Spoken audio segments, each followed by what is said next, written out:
Arthur Conan Doyle. La aventura de Peter el Negro.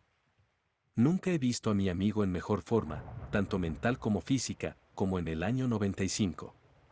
Su creciente fama atraía a una inmensa clientela y sería indiscreto por mi parte hacer la más ligera alusión a la identidad de algunos de los ilustres clientes que cruzaron nuestro humilde umbral de Baker Street.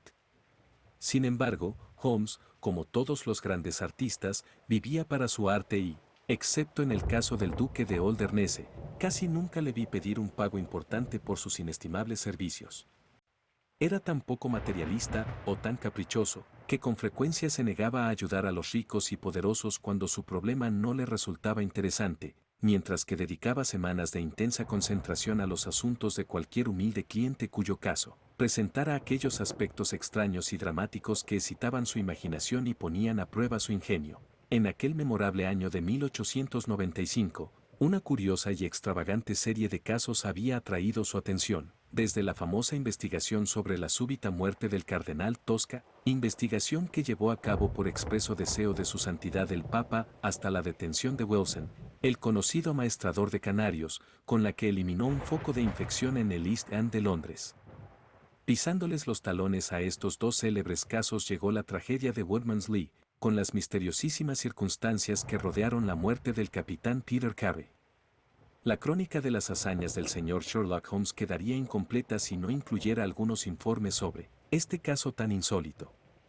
Durante la primera semana de julio, mi amigo se estuvo ausentando de nuestros aposentos tan a menudo y durante tanto tiempo que comprendí que algo se traía entre manos. El hecho de que durante aquellos días se presentaran varios hombres de aspecto patibulario preguntando por él, Capitán Basil me dio a entender que Holmes estaba operando en alguna parte bajo uno de los numerosos disfraces, nombres con los que ocultaba su formidable identidad. Tenía por lo menos 5 pequeños refugios en diferentes partes de Londres en los que podía cambiar de personalidad. No me contaba nada de sus actividades y yo no tenía por costumbre sonsacar confidencias. La primera señal concreta que me dio acerca del rumbo de sus investigaciones fue verdaderamente extraordinaria. Había salido antes del desayuno, y yo me había sentado a tomar el mío cuando entró dando zancadas en la habitación, con el sombrero puesto y una enorme lanza de punta dentada bajo el brazo, como si fuera un paraguas. «Válgame Dios, Holmes», exclamé. «No me irá usted a decir que ha estado andando por Londres con ese trasto». Fui en coche a la carnicería y volví. ¿La carnicería? Y vuelvo con un apetito excelente. No cabe duda, querido Watson, de lo bueno que es hacer ejercicio antes de desayunar. Pero apuesto a que no adivina usted qué clase de ejercicio he estado haciendo. No pienso ni intentarlo. Holmes soltó una risita mientras se servía café. Si hubiera usted podido asomarse a la trastienda de alardes, habría visto un cerdo muerto colgado de un gancho en el techo y un caballero en mangas de camisa dándole furiosos lanzazos con esta arma. Esa persona tan enérgica era yo, y he quedado convencido de que por muy fuerte que golpeara no podía traspasar al cerdo de un solo lanzazo. ¿Le interesaría probar a usted? Por nada del mundo. Pero, ¿por qué hace usted esas cosas? Porque me pareció que tenía alguna relación indirecta con el misterio de Woodman's Lee. Ah, Hopkins, recibí su telegrama anoche y le estaba esperando. Pase y únase a nosotros. Nuestro visitante era un hombre muy despierto, de unos 30 años de edad, que vestía un discreto traje de lana, pero conservaba el porte erguido de quien estaba acostumbrado a vestir uniforme. Lo reconocí al instante como Stanley Hopkins, un joven inspector de policía en cuyo futuro Holmes tenía grandes esperanzas, mientras que él, a su vez, profesaba la admiración y el respeto de un discípulo por los métodos científicos del famoso aficionado. Hopkins traía un gesto sombrío y se sentó con aire de profundo abatimiento. No, gracias, señor. Ya desayuné antes de venir. He pasado la noche en Londres, porque llegué ayer para presentar mi informe. ¿Y qué informe tenía usted que presentar? Un fracaso, señor, un fracaso absoluto. ¿No ha hecho ningún progreso? Ninguno. Vaya por Dios. Tendré que echarle un vistazo al asunto, hágalo, señor Holmes, por lo que más quiera. Es mi primera gran oportunidad y ya no sé qué hacer. Por amor de Dios, venga écheme una mano. Bien, bien, Da la casualidad de que ya he leído con bastante atención toda la información disponible, incluyendo el informe de la investigación policial. Por cierto, ¿qué le parece a usted esa petaca encontrada en el lugar del crimen? ¿No hay ahí ninguna pista? Hopkins se mostró sorprendido. Era la petaca del muerto, señor Holmes. Tenía sus iniciales en la parte de dentro. Y además, era de piel de foca y él había sido cazador de focas. Pero no tenía pipa.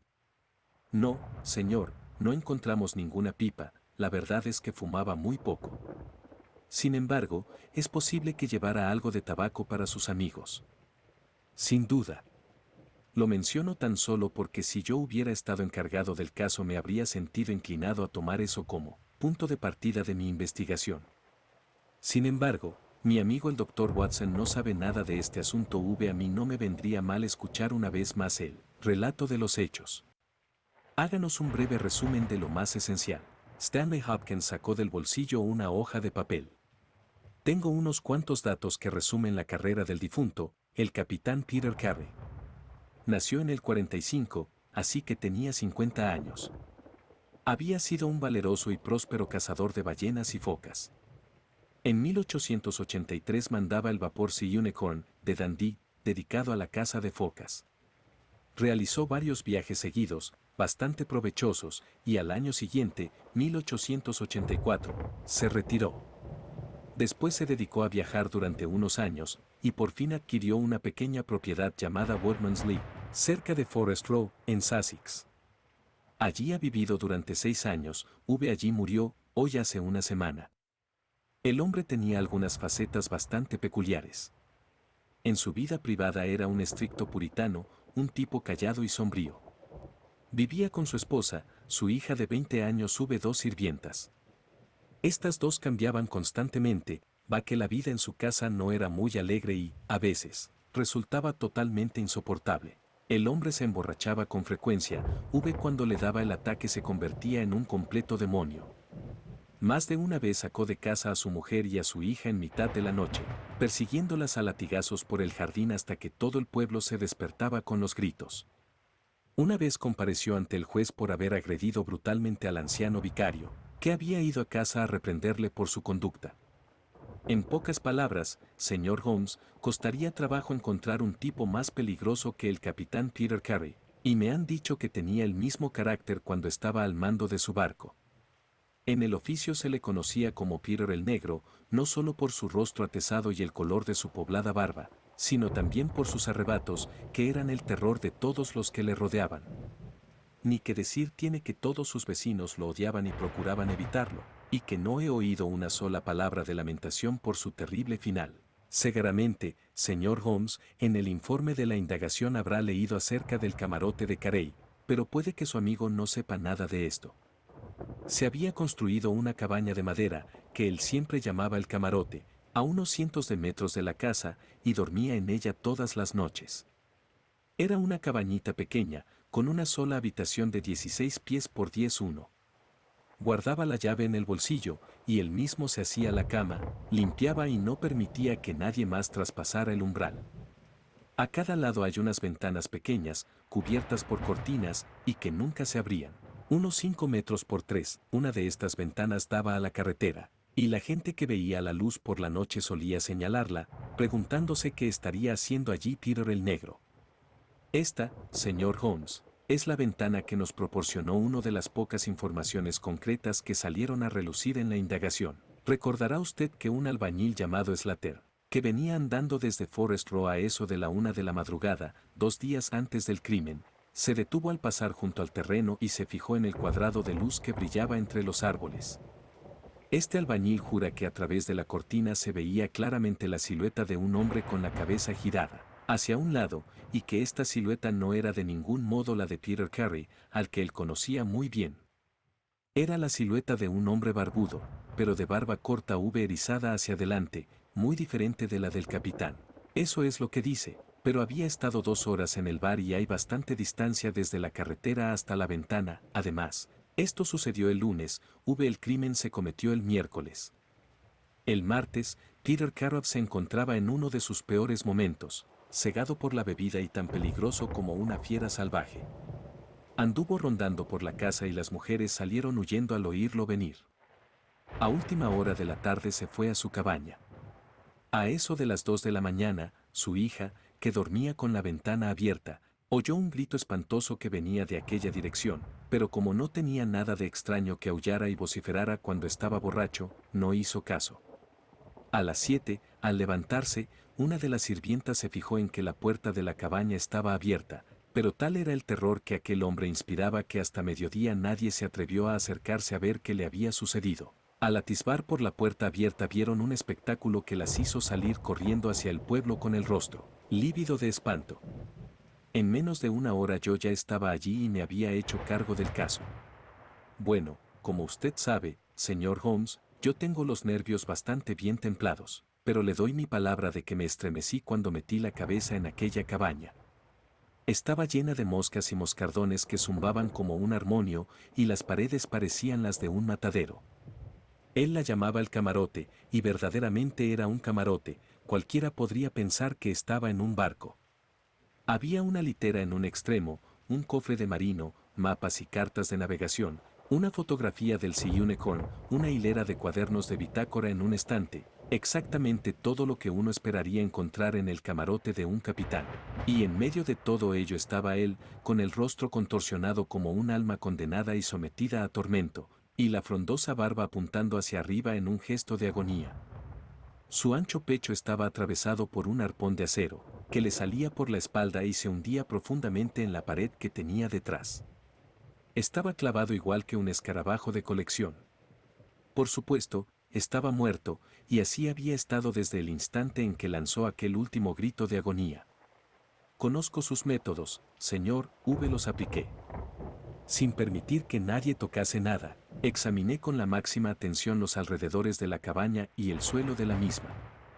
No había ninguna pisada. ¿Quiere usted decir que no encontró ninguna? Le aseguro, señor, que no las había.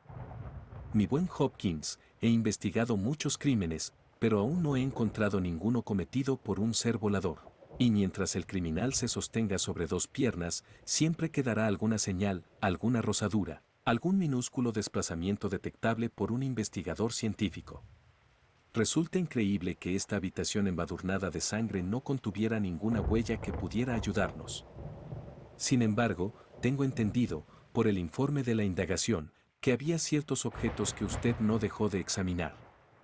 El joven inspector acusó los comentarios irónicos de mi compañero con un estremecimiento. He sido un tonto al no acudir a usted en su momento, señor Holmes. Sin embargo, ya de nada vale lamentarse. En efecto, había en la habitación varios objetos que exigían especial atención.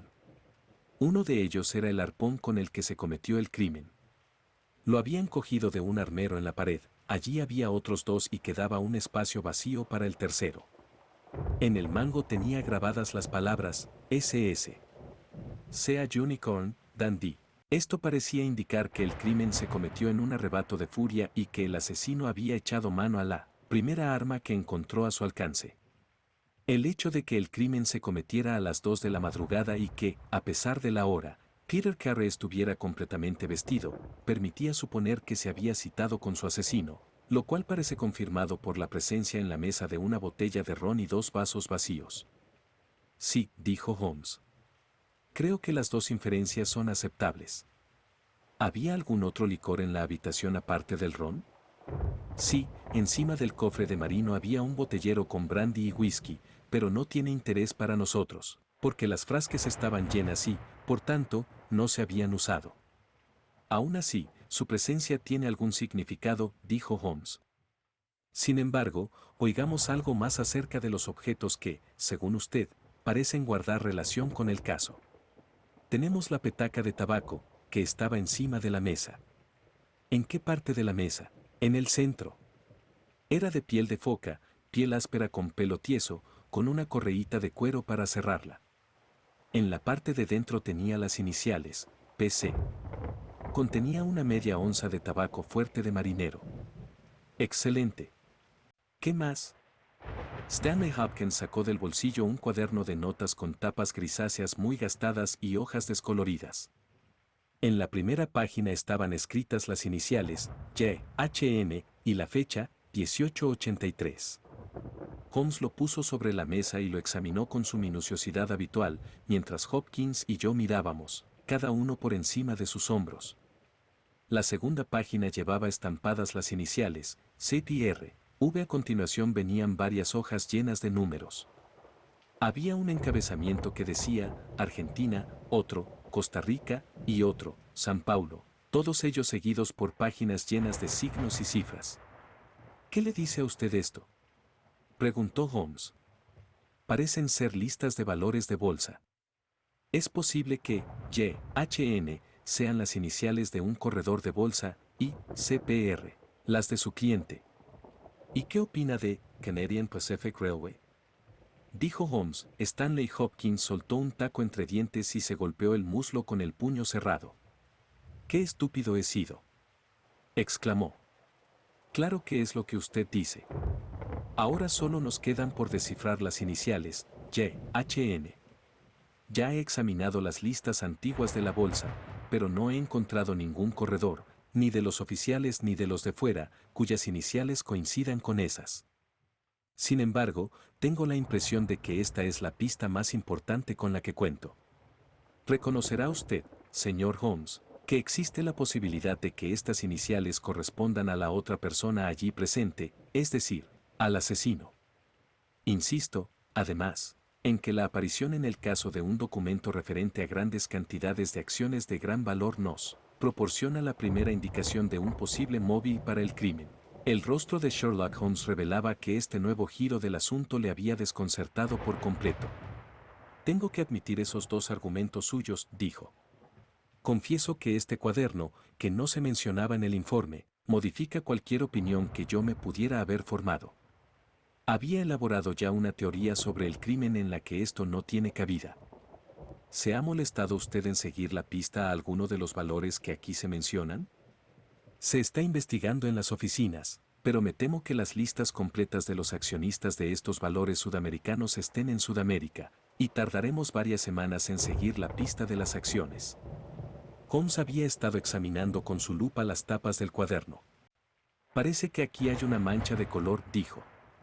Sí, señor, es una mancha de sangre. Ya le he dicho que recogí el cuaderno del suelo. La mancha estaba encima o debajo. Por el lado del suelo, lo cual, naturalmente, demuestra que el cuaderno cayó al suelo después de cometerse el crimen.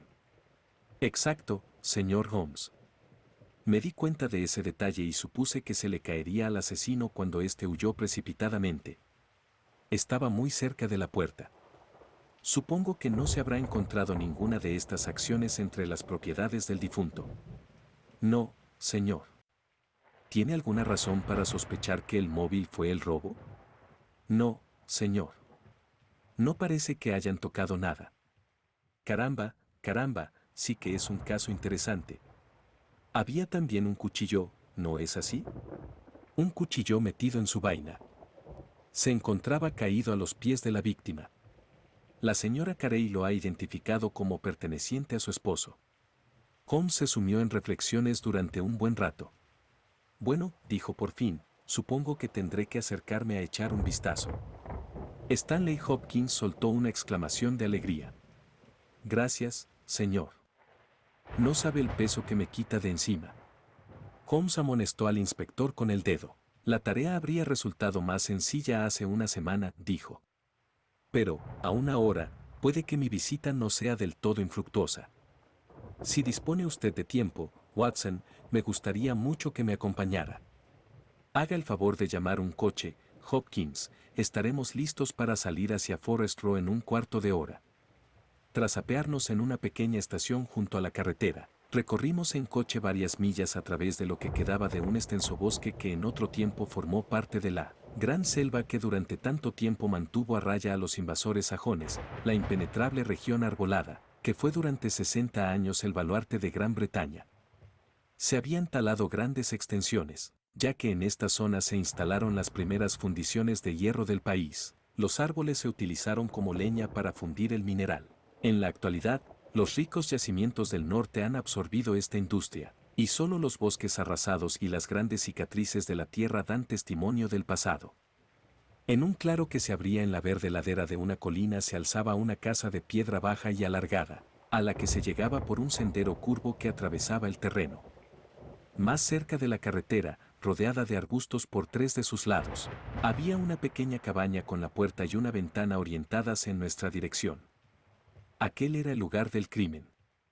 Stanley Hopkins nos condujo primero a la casa, donde nos presentó a una mujer ojerosa, de cabellos grises, la viuda del hombre asesinado, cuyo rostro demacrado y surcado por profundas arrugas, con una furtiva mirada de terror en el fondo de sus ojos enrojecidos, revelaba los años de sufrimiento y malos tratos que había soportado. Con ella se encontraba su hija, una muchacha rubia y pálida, cuyos ojos llamearon desafiantes al decirnos que se alegraba de que su padre hubiera muerto y que bendecía la mano que lo había abatido. Peter Carey el negro se había creado un ambiente doméstico terrible, y sentimos verdadero alivio al salir de nuevo a la luz del sol y recorrer el sendero que los pies del difunto habían ido abriendo a través de los campos. La cabaña era una construcción de lo más sencillo, con paredes de madera, tejado a un agua, una ventana junto a la puerta y otra en el lado contrario. Stanley Hopkins sacó la llave del bolsillo y se había inclinado hacia la cerradura cuando de pronto se detuvo, con una expresión de curiosidad y sorpresa en el rostro, dijo: «Alguien ha estado manipulando esto». No cabía la menor duda, la madera estaba rayada y las rayas estaban blancas por debajo de la pintura, como si se hubieran hecho un momento antes. Holmes había estado inspeccionando la ventana. También han intentado forzarla. Pero quien fuera no consiguió entrar. Tiene que haber sido un ladrón muy torpe. Esto es muy sorprendente, dijo el inspector. Podría jurar que estas marcas no estaban ayer por la tarde. Puede haber sido algún curioso del pueblo, sugerí. No lo creo. Muy pocos se atreverían a poner el pie en este terreno, y mucho menos a intentar forzar la entrada de la cabaña. ¿Qué opina de esto, señor Holmes? Opino que la suerte nos ha sido muy propicia. Quiere decir que esta persona volverá, es muy probable. Vino esperando encontrar la puerta abierta. Trató de forzarla con la hoja de una navajita de bolsillo no lo consiguió. ¿Qué va a hacer a continuación? Volver a la noche siguiente con una herramienta más eficaz. Eso me parece a mí. Sería un fallo por nuestra parte no estar aquí para recibirlo. Mientras tanto, déjeme ver el interior de la cabaña. Se habían borrado las huellas de la tragedia, pero el mobiliario de la pequeña habitación seguía igual que la noche del crimen. Durante 2 horas, Holmes examinó con la máxima concentración todos los objetos, uno por uno, pero al final su expresión demostraba que la búsqueda no había dado frutos. Solo una vez hizo una pausa en su concienzuda investigación. ¿Ha sacado algo de este estante, Hopkins? No, no he tocado nada, se han llevado algo. En la esquina del estante hay menos polvo que en el resto. Puede haber sido un libro que estaba tumbado. O una caja. En fin, no puedo hacer más. Demos un paseo por este hermoso bosque, Watson, y dediquemos unas horas a los pájaros y a las flores. Nos reuniremos aquí mismo más tarde, Hopkins, y veremos si podemos entablar contacto con el caballero que vino de visita anoche. Eran más de las 11 cuando tendimos nuestra pequeña emboscada. Hopkins era partidario de dejar abierta la puerta de la cabaña, pero Holmes opinaba que aquello despertaría las sospechas del intruso. La cerradura era de las más sencillas, y bastaba con un cuchillo fuerte para hacerla saltar.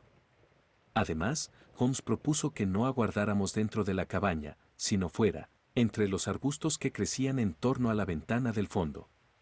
De este modo podríamos observar a nuestro hombre si éste encendía la luz y descubrir cuál era el objeto de su furtiva visita nocturna. Fue una guardia larga y melancólica, pero aún así sentimos algo de la emoción que experimenta el cazador cuando acecha junto a la charca de agua, en espera de la llegada de la fiera sedienta. ¿Qué clase de bestia salvaje podía caer sobre nosotros desde la oscuridad?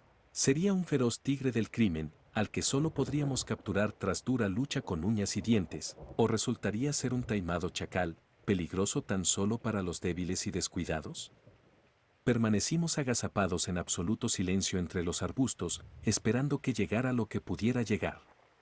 Al principio, Los pasos de algunos aldeanos rezagados o el sonido de voces procedentes de la aldea entretenían nuestra espera. Pero, poco a poco, estas interrupciones se fueron extinguiendo y quedamos envueltos en un silencio absoluto, con la excepción de las campanas de la lejana iglesia, que nos informaban del avance de la noche, y del repiqueteo de una fina lluvia que caía entre el follaje que nos cobijaba. Acababan de sonar las 2:30, en las horas más oscuras que preceden al amanecer. Cuando todos nos sobresaltamos al oír un ligero pero inconfundible chasquido procedente de la puerta de la finca. Alguien había entrado en el sendero. De nuevo se hizo un largo silencio, y yo empezaba a temer que hubiera sido una falsa alarma, cuando oímos pasos sigilosos al otro lado de la cabaña, seguidos al instante por roces y chasquidos metálicos. El desconocido trataba de forzar la cerradura. Esta vez fue más hábil o contaba con un instrumento mejor, porque se oyó un brusco chasquido y el chirriar de las bisagras. Luego se encendió una cerilla, y un instante después la firme llama de una vela iluminaba el interior de la cabaña. Nuestros ojos se clavaron, a través de los visillos de gasa, en la escena que se desarrollaba dentro. El visitante nocturno era un hombre joven, delgado y frágil, con un bigote negro que acentuaba la palidez mortal de su rostro. No podía tener mucho más de 20 años. Jamás he visto un ser humano que diera tan patéticas muestras de miedo. Le castañeteaban los dientes y temblaba de pies a cabeza. Iba vestido como un caballero, con chaqueta Norfolk y pantalones de media pierna, y se tocaba con una gorra de paño. Le vimos mirar en torno suyo con ojos asustados. A continuación colocó el cabo de vela sobre la mesa y desapareció de nuestra vista hacia uno de los rincones. Reapareció con un libro voluminoso, uno de los cuadernos de bitácora alineados sobre los estantes, se apoyó en la mesa y fue pasando hojas rápidamente hasta encontrar la anotación que buscaba.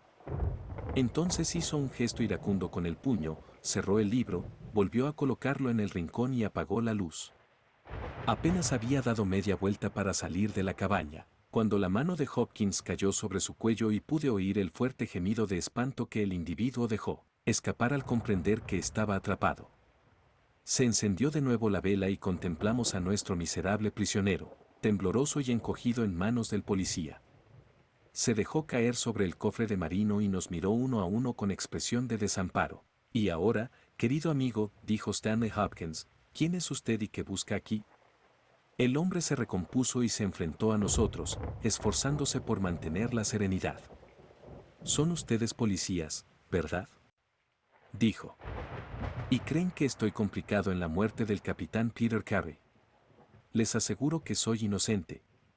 Eso ya lo veremos, dijo Hopkins. En primer lugar, ¿cómo se llama usted? John Hopley Nelligan. Vi que Holmes y Hopkins intercambiaban una rápida mirada. ¿Qué está usted haciendo aquí? ¿Puedo hablar confidencialmente? No, desde luego que no. ¿Y por qué iba a decírselo? Si no tiene respuesta, puede pasarlo muy mal en el juicio. El joven se estremeció. Está bien, se lo diré. ¿Por qué no habría de hacerlo? Aunque me repugna la idea de que el viejo escándalo vuelva a salir a la luz. ¿Han oído hablar de Dawson y Nelligan? Por la expresión de Hopkins, me di cuenta de que él conocía el nombre, pero Holmes mostró un vivo interés. ¿Se refiere usted a los banqueros del West Country?, dijo. Se declararon en quiebra dejando a deber 1 millón, arruinando a la mitad de las familias del condado de Cornualles, y Nelligan desapareció. Exacto. Nelligan era mi padre.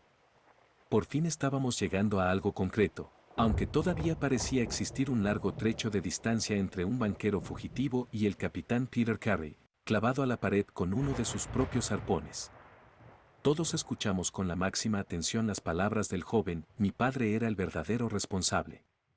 Dawson estaba ya retirado. Yo solo tenía 10 años por entonces, pero era lo bastante mayor para sentir la vergüenza y el horror del asunto.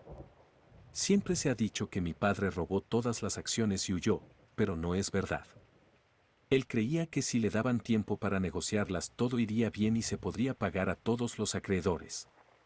Zarpó rumbo a Noruega en su yatecito justo antes de que se dictara su orden de detención. Aún me acuerdo de aquella última noche, cuando se despidió de mi madre. Nos dejó una lista de valores que se llevaba y juró que regresaría con su honor reparado y que ninguno de los que Habían confiado en él saldría perjudicado. Pero ya no se volvió a saber nada de él. Tanto él como el yate desaparecieron por completo. Mi madre y yo creímos que ambos estaban en el fondo del mar, junto con las acciones que se había llevado. Sin embargo, teníamos un amigo de confianza que se dedica a los negocios y que descubrió hace algún tiempo que algunos de los valores que se llevó mi padre habían reaparecido en el mercado de Londres. Pueden ustedes imaginarse nuestro asombro. Me pasé meses intentando seguirles la pista, y por fin, tras muchas decepciones y dificultades, descubrí que el vendedor original había sido el capitán Peter Carey, propietario de esta choza. Como es natural, hice algunas averiguaciones acerca de este hombre, y así supe que había estado al mando de un ballenero que regresaba del Ártico precisamente cuando mi padre navegaba hacia Noruega. El otoño de aquel año fue muy tormentoso, con una larga serie de galernas del sur. Cabía la posibilidad de que hubieran arrastrado el yate de mi padre hacia el norte, donde pudo encontrarse con el barco del capitán Carey. Y si esto fue lo que ocurrió, ¿qué había sido de mi padre? En cualquier caso, si la declaración de Peter Carey me servía para demostrar cómo habían llegado al mercado aquellas acciones, podría demostrar que mi padre no las había vendido y que no se las llevó con afán de lucro personal.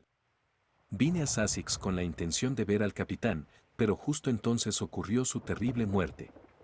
En el informe de la indagación leí una descripción de esta cabaña, en la que se decía que aquí se guardaban los viejos cuadernos de bitácora de su barco. Se me ocurrió entonces que, si podía enterarme de lo que ocurrió a bordo del Sea Unicorn en el mes de agosto de 1883, podría resolver el misterio de la desaparición de mi padre. Vine anoche, dispuesto a mirar los libros, pero no conseguí abrir la puerta.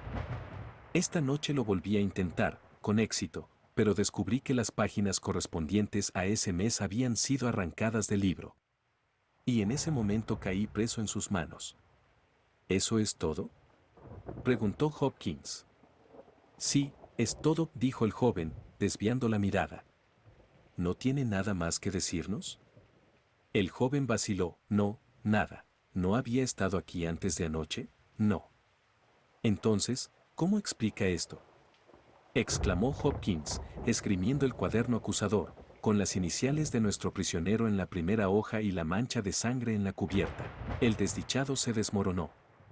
Sepultó la cara entre las manos y se puso a temblar de pies a cabeza. ¿De dónde lo ha sacado?, gimió. No lo sabía.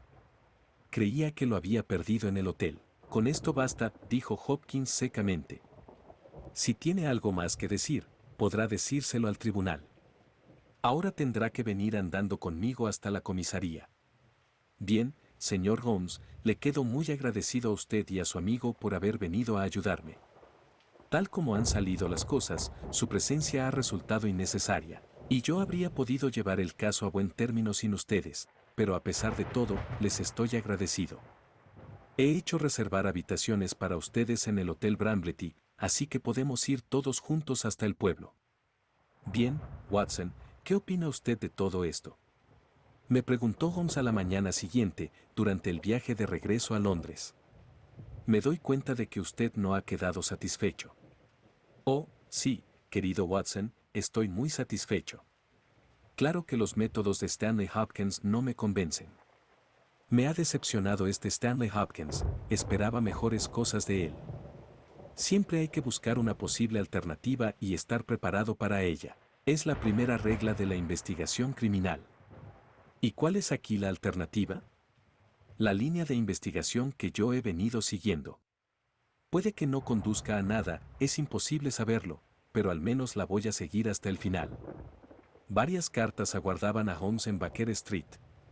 Echó mano a una de ellas, la abrió y estalló en una triunfal explosión de risa. Excelente, Watson. La alternativa se va desarrollando. ¿Tiene usted impresos para telegramas? Escriba por mí un par de mensajes. Sumner, agente naviero, Radcliffe Howe. Envíe 3 hombres, que lleguen mañana a las 10 de la mañana, Basil. Ese es mi nombre por esos barrios. El otro es para el inspector Stanley Hopkins, 46 Lord Street, Brixton. Venga a desayunar mañana a las 9:30. Importante. Telegrafíe si no puede venir, Sherlock Holmes. Ya está, Watson, Este caso infernal me ha estado atormentando durante 10 días. Con esto lo destierro por completo de mi presencia y confío en que a partir de mañana no volvamos ni a oírlo mencionar. El inspector Stanley Hopkins se presentó a la hora exacta y los tres nos sentamos a gustar el excelente desayuno que la señora Hudson había preparado. El joven policía estaba muy animado por su éxito. ¿Está usted convencido de que su solución es la correcta?, preguntó Holmes. No podría imaginar un caso más completo. A mí no me pareció concluyente. Me asombra usted, señor Holmes. ¿Qué más se puede decir? ¿Es que su explicación abarca todos los hechos? Sin duda alguna. He averiguado que el joven Nelligan llegó al Hotel Brambletty el mismo día del crimen. Alegó que venía a jugar al golf. Aquella misma noche se presentó en Woodman's Lee, vio a Peter Carey en la cabaña, se peleó con él y lo mató con el arpón. Después, horrorizado por lo que había hecho, huyó de la cabaña, y al huir se le cayó el cuaderno de notas que había llevado con el fin de interrogar a Peter Carey acerca de esos valores. ¿Se habrá fijado usted en que algunos de ellos estaban marcados con una rayita y otros, la gran mayoría, no lo estaban? Las acciones marcadas se han localizado en el mercado de Londres, las otras, seguramente, estaban todavía en poder de Carey, y el joven Nelligan, según su propia declaración, estaba ansioso por recuperarlas para quedar en paz con los acreedores de su padre. Después de huir no se atrevió a acercarse a la cabaña durante algún tiempo, pero por fin se decidió a hacerlo, para poder obtener la información que necesitaba. ¿No le parece bastante sencillo y evidente? Holmes sonrió y negó con la cabeza. Me parece que solo tiene un fallo, Hopkins, que es intrínsecamente imposible. ¿Ha probado usted a atravesar un cuerpo con un arpón? Ay, ay, señor mío, debería usted prestar atención a estos detalles. Mi amigo Watson podrá decirle que yo me pasé toda una mañana practicando ese ejercicio. No es cosa fácil, y exige un brazo fuerte y experimentado. Ese golpe se asestó con tal violencia que la punta del arpón se clavó a bastante profundidad en la pared. ¿Cree usted que ese jovenzuelo anémico es capaz de una violencia tan tremenda? ¿Es este el hombre que estuvo bebiendo ron y agua mano a mano con Peter el Negro en mitad de la noche? ¿Es su perfil el que fue visto a través de la cortina 2 noches antes? No, no, Hopkins, a quien tenemos que buscar es a otra persona, mucho más formidable. La cara del policía se había ido poniendo cada vez más larga durante la parrafada de Holmes. Sus esperanzas y ambiciones se derrumbaban a su alrededor. Pero no estaba dispuesto a abandonar sus posiciones sin lucha. No puede usted negar, Holmes, que Nelligan estuvo presente aquella noche. El cuaderno lo demuestra. Creo disponer de pruebas suficientes para satisfacer a un jurado, aunque usted aún pueda encontrarles algún fallo. Además, señor Holmes, yo ya le he echado el guante a mi hombre. En cambio, ese terrible personaje suyo, ¿dónde está? Yo diría que está subiendo la escalera, dijo Holmes muy tranquilo. Creo, Watson, que lo mejor será que tenga ese revólver al alcance de la mano. Se levantó y colocó un papel escrito sobre una mesita lateral. Ya estamos listos. Se oyó una conversación de voces roncas fuera de la habitación y, de pronto, la señora Hudson abrió la puerta para anunciar que había 3 hombres que preguntaban por el capitán Basil. Hágalos pasar de uno en uno, dijo Holmes. El primero que entró era un hombrecillo rechoncho como una manzana, de mejillas sonrosadas y sedosas patillas blancas. Holmes había sacado una carta del bolsillo y preguntó, ¿su nombre? James Lancaster. Lo siento, Lancaster, pero el puesto está ocupado. Aquí tiene medio soberano por las molestias. Haga el favor de pasar a esta habitación y esperar unos minutos. El segundo era un individuo alto y enjuto, de pelo lacio y mejillas hundidas. Dijo llamarse Hugh Paddens. También él recibió una negativa, medio soberano y la orden de esperar. El tercer aspirante era un hombre de aspecto poco corriente, con un feroz rostro de bulldog enmarcado en una maraña de pelo y barba, y un par de ojos oscuros y penetrantes que brillaban tras la pantalla que formaban unas cejas espesas, greñudas y salientes. Saludó y permaneció en pie con aire marinero, dándole vueltas a la gorra entre las manos. ¿Su nombre?, preguntó Holmes. Patrick Cairns. ¿Arponero? Sí, señor. 26 campañas. De Dundee, tengo entendido. Sí, señor, Rade. Dispuesto a zarpar en un barco explo. Sí, señor. ¿Cuál es su tarifa? 8 libras al mes. ¿Podría embarcar inmediatamente? En cuanto recoja mi equipaje. ¿Ha traído sus documentos? Sí, señor, sacó del bolsillo un fajo de papeles desgastados y grasientos. Holmes los echó una ojeada y se los devolvió. Es usted el hombre que yo buscaba, dijo. En esa mesita está el contrato. No tiene más que firmarlo y asunto concluido. El marinero cruzó la habitación y tomó la pluma. ¿Tengo que firmar aquí?, preguntó, inclinándose sobre la mesa. Holmes miró por encima de su hombro y pasó las dos manos sobre el cuello del hombre. Con esto bastará, dijo. Se oyó un chasquido de acero y un bramido como el de un toro furioso. Un instante después, Holmes y el marinero rodaban juntos por el suelo. Aquel hombre tenía la fuerza de un gigante, e incluso con las esposas que Holmes había cerrado tan hábilmente en torno a sus muñecas habría dominado con facilidad a mi amigo si Hopkins y yo no hubiéramos corrido en su ayuda. Solo cuando apreté el frío cañón de mi revólver contra su sien comprendió al fin que su resistencia era inútil. Le atamos los tobillos con una cuerda y nos incorporamos jadeando por el esfuerzo de la pelea. La verdad es que tengo que pedirle disculpas, Hopkins, dijo Sherlock Holmes. Me temo que los huevos revueltos se habrán quedado fríos. Sin embargo, estoy seguro de que saboreará mejor el resto de su desayuno pensando en que ha logrado resolver su caso de manera triunfal. Stanley Hopkins estaba mudo de asombro. No sé qué decir, señor Holmes, balbuceó por fin con el rostro enrojecido. Me da la impresión de que he estado haciendo el ridículo de principio a fin. Ahora me doy cuenta de algo que nunca debí olvidar, que yo soy el alumno y usted el maestro. Aún ahora, veo lo que usted ha hecho, pero no sé cómo lo hizo ni lo que significa. Bien, bien, dijo Holmes de buen humor. Todos aprendemos a fuerza de experiencia, y esta vez su lección es que nunca se debe perder de vista la alternativa. Estaba usted tan absorto en el joven Nelligan que no tuvo tiempo para pensar en Patrick Carnes, el verdadero asesino de Peter Carey. La ruda voz del marinero interrumpió nuestra conversación. Alto ahí, amigo, dijo. No me quejo de la forma en que se me ha maltratado, pero me gustaría que llamaran a las cosas por su nombre.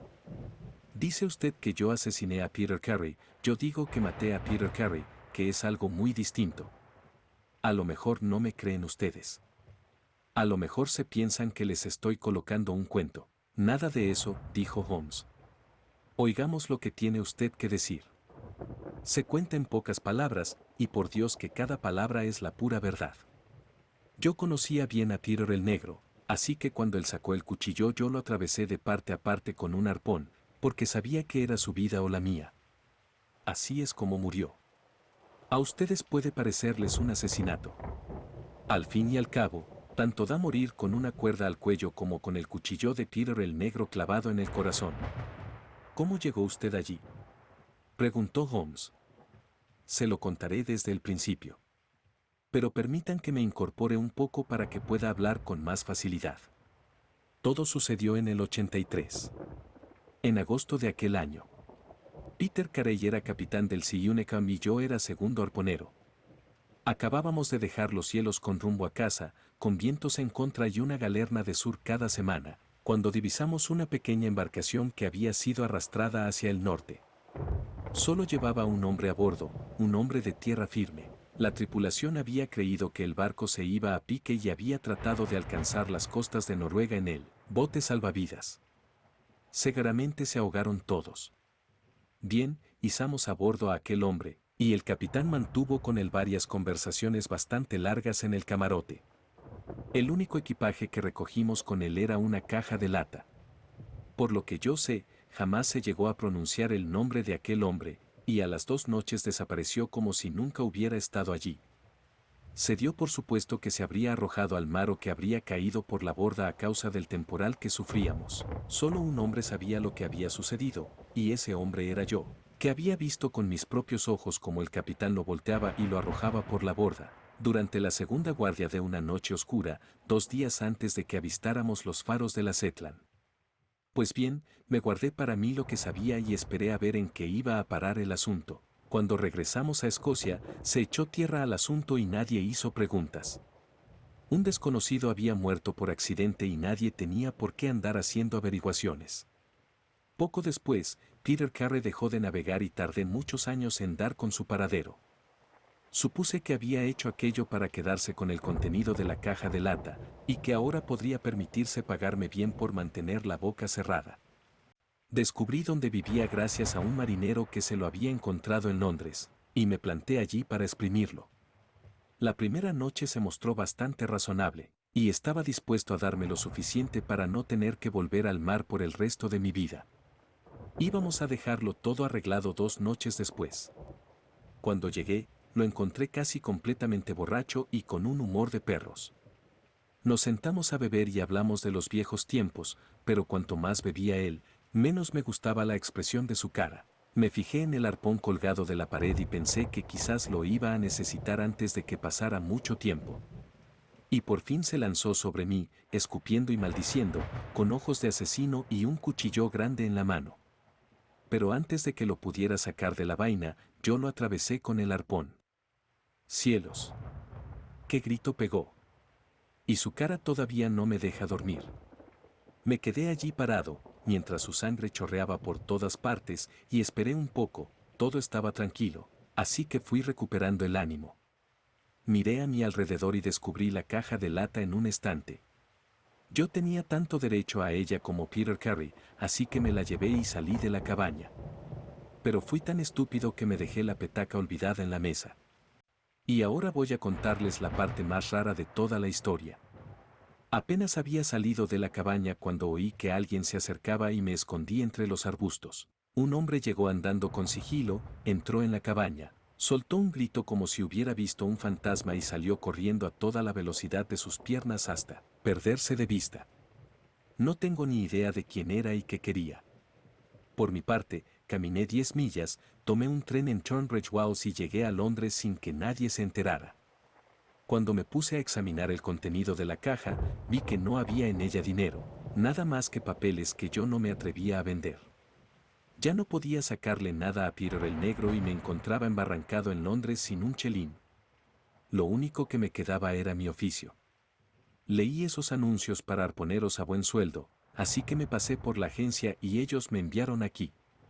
Eso es todo lo que sé, y repito que la justicia debería darme las gracias por haber matado a Peter el Negro, ya que les he ahorrado el precio de una cuerda de cáñamo. Una narración muy clara, dijo Holmes, levantándose y encendiendo su pipa. Creo, Hopkins, que debería usted conducir a su detenido al lugar seguro sin pérdida de tiempo. Esta habitación no reúne condiciones para servir de celda, y el señor Patrick Cairns ocupa demasiado espacio en nuestra alfombra. Señor Holmes, dijo Hopkins, no sé cómo expresarle mi gratitud. Todavía no me explico cómo ha obtenido usted estos resultados. Pues, sencillamente, porque tuve la suerte de encontrar la pista correcta nada más empezar. Es muy posible que si hubiera sabido que existía ese cuaderno, me habría despistado como le pasó a usted. Pero todo lo que yo sabía apuntaba en una misma dirección, la fuerza tremenda, la pericia en el manejo del arpón, el ron con agua, la petaca de piel de foca con tabaco fuerte, todo aquello hacía pensar en un marinero, y más concretamente, en un ballenero. Estaba convencido de que las iniciales, PC, grabadas en la petaca eran pura coincidencia, y que no eran las de Peter Carey, porque ese casi no fumaba y no se encontró ninguna pipa en la cabaña. Recordará usted que le pregunté si había whisky y brandy en la cabaña, y que dijo usted que sí. ¿Cuántos hombres de tierra adentro conoce usted que prefieran beber ron habiendo a mano otros licores? Sí, estaba seguro de que se trataba de un marinero. ¿Y cómo pudo encontrarlo? Querido amigo, el problema era muy sencillo. Si se trataba de un marinero, tenía que ser uno que hubiera navegado con él en el Sea Unicorn. Por las noticias que yo tenía, Carey no había navegado en ningún otro barco. Me pasé 3 días poniendo telegramas a Dundee, y al cabo de ese tiempo disponía ya de los nombres de todos los tripulantes del Sea Unicorn en 1883.